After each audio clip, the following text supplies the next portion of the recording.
Depuis que j'ai découvert cette recette de choux, je n'arrive plus à m'arrêter d'en manger. Pour cette recette, nous allons avoir besoin d'un chou. Je commence par faire des entailles à l'horizontale, puis à la verticale, sans aller jusqu'au bout. Ensuite, je le mets dans un saladier. Et j'ajoute 1,5 tasse de lait. Et avant que j'oublie, dis-moi depuis quelle ville tu nous regardes pour que je t'envoie une accolade spéciale. Celle d'aujourd'hui va à Sophie Laurent, de Bordeaux. Je suis très heureuse que tu apprécies nos recettes. Maintenant, dans une poêle, je mets huile d'olive, une pomme de terre coupée en cubes et je mélange. Ensuite, j'ajoute 300 g de viande hachée et je mélange avec les pommes de terre. À ce stade, j'ajoute un demi-poivron rouge haché, un demi-poivron vert haché, 2 carottes râpées et je mélange très bien. Maintenant, nous allons mettre le chou dans la poêle. Je couvre et je laisse cuire pendant 20 minutes. Après cela, je retire le couvercle et le mélanger avec les autres ingrédients. Et j'ajoute 2 cuillères à café de sel, une demi-cuillère à café de poivre noir, une cuillère à café de paprika et je mélange bien. Dis-moi comment tu fais le chou chez toi. J'adorerais connaître ta recette.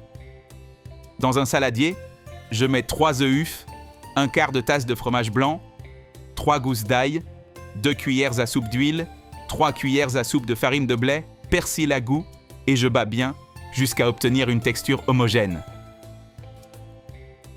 Fais le chou comme ça la prochaine fois. Je suis sûr que tu vas adorer le résultat. Je transfère le mélange de la poêle dans un plat, je l'étale bien.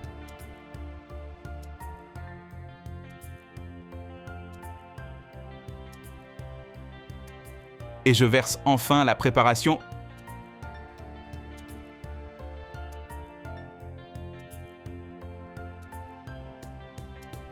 aux EUF par-dessus.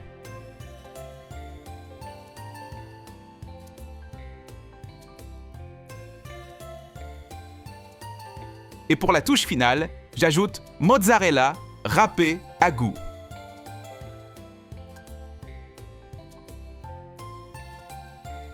On met au four à 180 degrés pendant 40 minutes.